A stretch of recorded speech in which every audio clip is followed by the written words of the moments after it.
Hey guys, John here from Nothing But Cardboard. Hope everybody's doing well. Today we're going to do a behind the scenes of our blind reveals. They look amazing, they're like a lot of fun, they look like, and they are. That's the best part is the reveals, but there's a lot that goes in behind them. So I want to talk about our process, the numbers with the money. Is it as glamorous as it always looks? And we're going to dive into it, so stay tuned.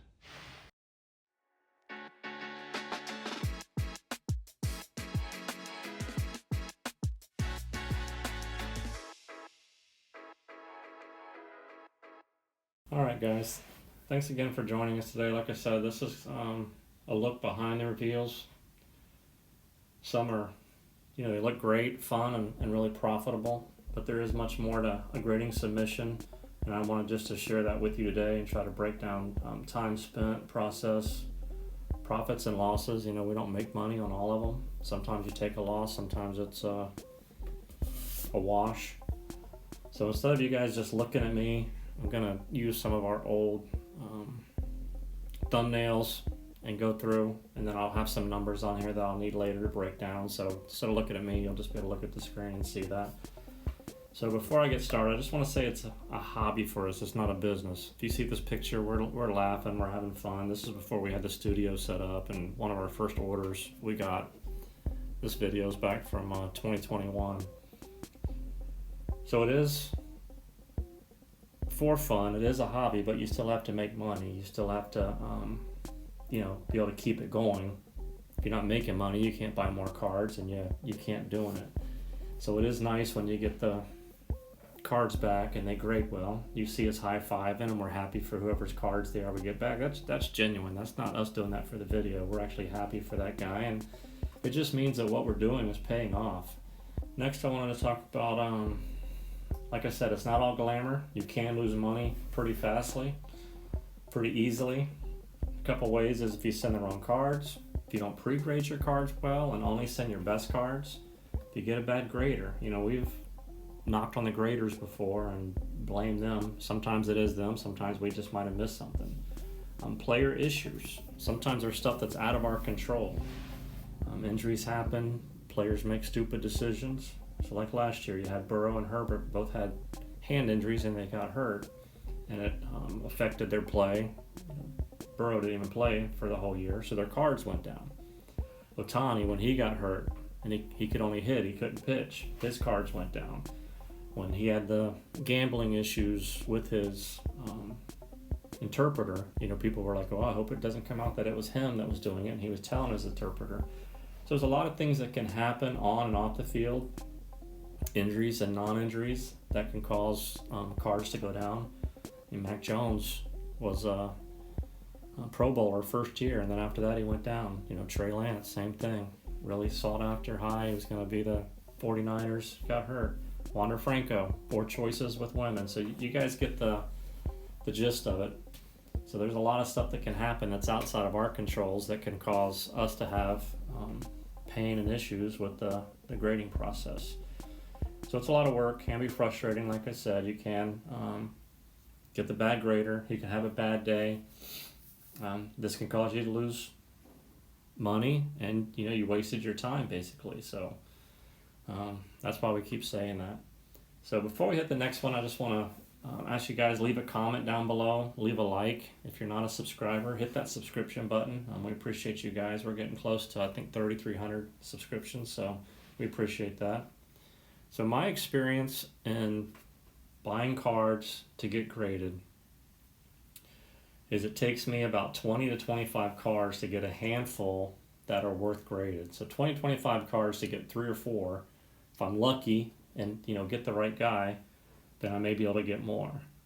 But most of the cards are just not grade worthy. You got to realize that we're dealing with the whole world. We're competing for these cards with the whole world. And some of these people grade cards also. So the process of buying the cards, looking them up, searching for the cards, that takes a couple hours to me. Looking online, saving them, watching them. Searching the cards is one of the things that takes, like I said, the longest, and then sometimes I forget to go back and get the cards, and it's aggravating. So I like to look for auctions, because auctions will help you get the best deals. You can also put in offers at certain times. And when you're searching for cards, you want to check the quality of the cards either before watching them or before it's getting close to bidding. That way, you don't bid on a card that's crappy and it's got an issue and end up having more PSA paying. So when you save a card or you're watching it, check best you can the description, check the photos, make sure that it's a card that's worth watching. If not, you see something wrong, just unwatch it. First couple of years I would watch cards and think, all right, PSA is 60-40 on centering, I can get away with this. Now I'm trying to get right on 50-50, the most centered cards, because if that isn't within tolerance, you're getting a 9 right away. So check the card. When I'm getting ready to bid on the card, I'll set an alarm so I know what time of day it is. Give myself a couple minutes if I need to step away or do something, and then put a bid in for the card. A lot of times I've stayed up late at night to snipe a card only to lose it and not win it. Try to do your best to know the most recent sales. That way you can have a good idea what the price is. We're trying to get a good deal when we buy these cards. So you want to know the most recent sales, and don't get caught up in the bidding. A lot of times I've seen cards go for more in a bid because people are bidding it up and watching it, and then you got a best offer sitting there for less money that nobody put in for. So then we'll receive our cards, open the cards. You want to check the cards over a little bit when you get them, just to make sure there's no issues. That way if there's something wrong with the card, you can reach out to the seller and say, hey, this card doesn't match the description, or there's something seriously wrong with it. You just want to do a quick scan of the card to determine if it's going to be worth pre-grading. So you're not pre-grading it, you're just looking at it to see if you see any issues. And then you can start making piles. So pre-grading is the most important part of the process, in my opinion. You've made the piles, you separate them, so you have a pile of cards now that you need to pre-grade. So we have videos on this, I won't go into too deep on it, but you need to know how PSA grades, the criteria for a PSA 10. You need to make sure that you're going to make money if the card grades a 9, or at least break even, or if it's worth it if it doesn't grade right. But you're determining the grade that you think the card will receive from PSA. So you need to look the card over very well. I use a light, I use a magnifying glass, a microscope that I have, and look it over. So this part to me is the most tedious. This is the part that I hate the most. It's 5 to 10 minutes, maybe longer per card. I don't like it, but it's very important. Next step of the process is card cleaning. Now this has changed since some of the companies are actually coming out and drawing a line in the sand and saying you cannot put wax on a card, you cannot do this to a card, you cannot do that. So this is still being ironed out, still being like black and white. There's still a lot of issues. So I'm not cleaning cards like we used to.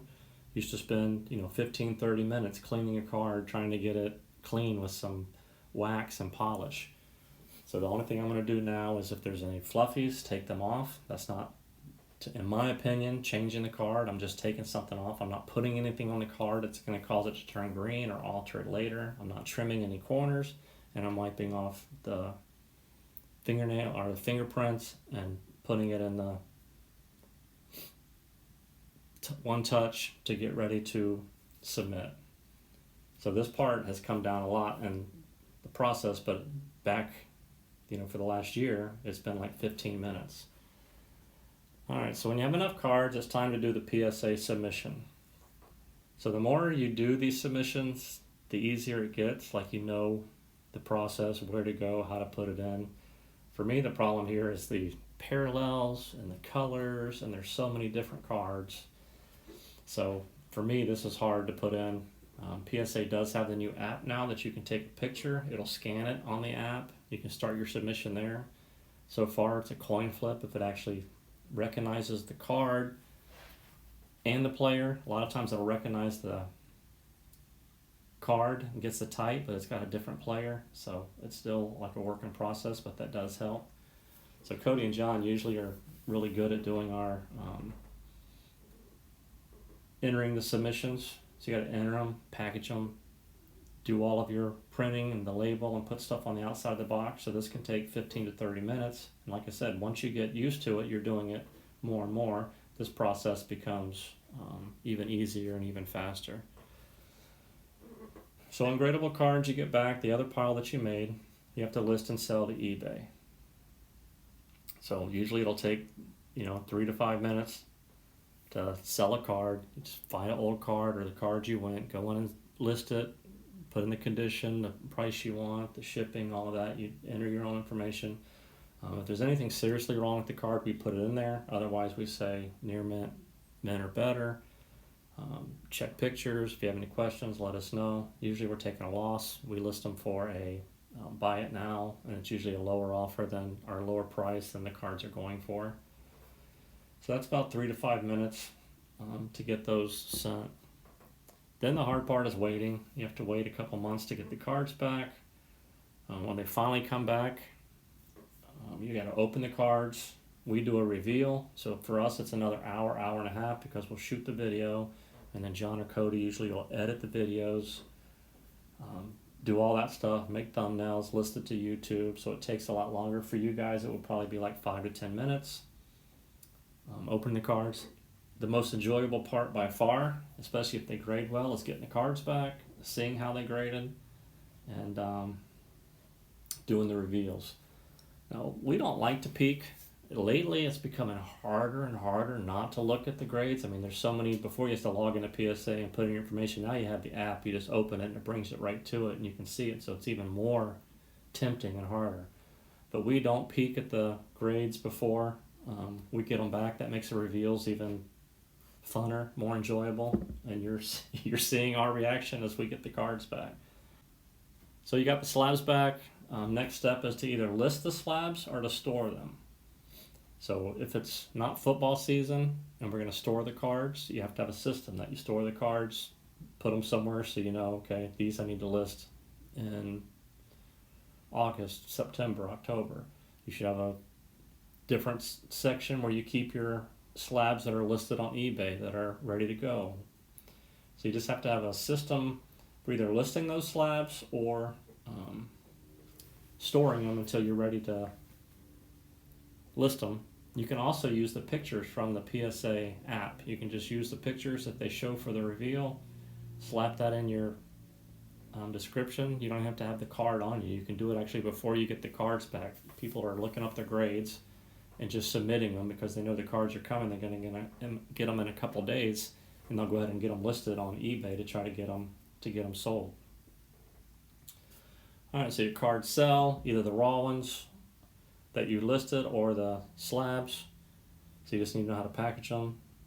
You got to ship them. It's 3 to 5 minutes. Once you get good at this, it's less time too. We put them in between cardboard, tape them up, bubble mailer, and slap the label on them. So get them shipped out. Another part of the process is you want to keep good records. You want to know your buying price, your selling price. You want to know if you made money or you lost money. This helps you determine if you made good choices, if you need to do that again, or if you should not, buy that card again or invest in that person. It also helps you when it comes tax time. You know how much money you made or how much you lost to tell your tax guy so that you can do your taxes. So you want to keep records so that you know how you're doing. Am I doing the right thing? Am I doing the wrong thing, like I said? And, what should I change? So for us, the whole process takes, well, let's say for me, it takes probably about 20 hours for a 10 to 20 card order. John and Cody probably 10 to 15 hours because they're a little bit quicker and better at some of the stuff. For you guys, it may be 5-6 hours. It just depends on how long it takes to find good cards to get graded. So you see the reveal, 10-15 minutes, high five. We're throwing up numbers. It looks like, all right, that's a lot of fun. I should do those. You just got to be aware that it's going to take time. My least 2 favorite parts, again, are searching for cards, saving them, and then pre-grading the cards when they come back. Those are so tedious for me. All right, so some of the terms that I've thrown around are raw cards. That's just what we pay for the card on eBay. That includes, shipping, tax, everything. That's the total amount. Grading fees, when we throw that in there, that's shipping to the company. You have to ship it there so they get it. fees for grading, and then return shipping. The return shipping a lot of times depends on your value, what you tell them, your cards are worth. If you put in there that it's a $1,000 card, they're going to charge insurance for your return shipping, so that's even more. So grading fees includes all of that. Comps is what they sold for the most recent. So that means the last sold price, or most recent price, or some people average the price, but that's what it means, is the price that it's sold for. You hear people say the comps a lot. All right, so let's look at some of the numbers. This is where it's really, you don't see this in the video, and we throw up comps and then you don't see some of this stuff come out. So comps does not equal what you make. So this is the first card. This is a I think this is a T-Law card that we had, that we sold. You can see the comp is $170. That's what the buyer paid. But then you got shipping and taxes, so the buyer paid $193.30. So the card did not sell for $193.30. It sold. It's still $170 as the comp. So this always just aggravates me. Every time I see it, it makes me mad. eBay charges us 13.25% to sell our cards on their site. So it's our card, we're listing it, we're selling it, they're doing nothing. They have the site, they do have customer service, whatever you think about that. But just to me, that's just way too much of a price, but it is what it is. Like I said, it's the whole world, people can buy it, so you're going to get the most money for it. Sometimes it sucks, sometimes it works out good. So they'll hit us with shipping and taxes before they hit us with that fee. So we charge a guy shipping so that we can ship it. We're not making money on that, we're trying to ship it. But eBay is hitting us with the taxes and the shipping and the price that it sold for. So this card had a fee of $26.01. So this card sold for $170. The order total was $193.30. We made $141.71. So we'll say last sold for this amount, that's $30 less that you're seeing on here. So that's like the real numbers behind the blind reveal. Next one's even more drastic. So this is a LeBron James card that we had, rookie. This is, I think, one of the ones that we cracked and resubbed. This one didn't do so good. So you can see this sold for $1,200. That's the comp if you looked it up, the price. Sales tax on that's $93. We charged $6 for shipping, which we didn't charge enough for shipping for this one for some reason. But so almost $1,300 that we sold this card for. We made $1,000.05. So $1,005.70. eBay made $172 for us selling our card on here. Again, they didn't do anything. They had the site set up. Yeah, they had all that, infrastructure and all that technology and whatever that's been built up over the years. And the, customer service that you get, again, like I said, but that's just a ton of money. So we would have put in our videos, last comp, $1,200. Well, after you do all this other stuff, it's $1,000 that you're making. So there can be other issues that you deal with on eBay, unpaid orders. People put an offer and they don't pay, and you got to relist the card and resell it and go through all that. We've had issues with the authentication process where sometimes cards that we purchased got kicked back and went back to the person, and that was in our favor. That helped us because the card didn't match, what they put in that it was. But we've also had cards that we sent to them that they returned and said, this does not match your listing. And we're like, what are you talking about? There's nothing wrong with this card. It's near mint or better. The pictures are what they are. So we have had issues with that, and they come back, and then you got to, relist the card and sell it. Another issue is maybe the card never sells. Some of our earlier cards, I still got some Shaqs and some Jordans that were PSA 8s and 9s back when they first started that I still have in there. And I bet you I have more than 20 Wander Franco slabs just sitting in there that I'll probably never be able to sell because, he's either going to go to jail or he'll never play baseball again. So let's recap. So you got to find cards on eBay and you buy them. You got to find the ones that'll grade the best. Send your best cards. Send them in to get grading and hope that they grade the same as you said they would. Then you list the cards and sell them. hopefully for a profit. A lot of times you just have to either list the cards as high as you want, even if it's early. It's not football season. I'll list cards higher now. Right now we're in May, so I would list cards higher because I know come that time of year they're going to sell for more, just so I already have them on eBay and I can make changes. So you just have to list the cards and hope they sell, package them, ship them out, and then you rinse and repeat. You just do that whole thing all over again. So it is a lot of work. There is stuff that goes on behind the scenes that you don't see. It is fun. It's a hobby. It's supposed to be fun. Some guys do this as a business. More power to you. It's just a lot of work, a lot of process, and I can imagine that would be even more stressful, and hobby should be fun. So just remember to have fun. So you just have to enjoy this whole process that I said to go through. You can have parts that you don't like, whatever.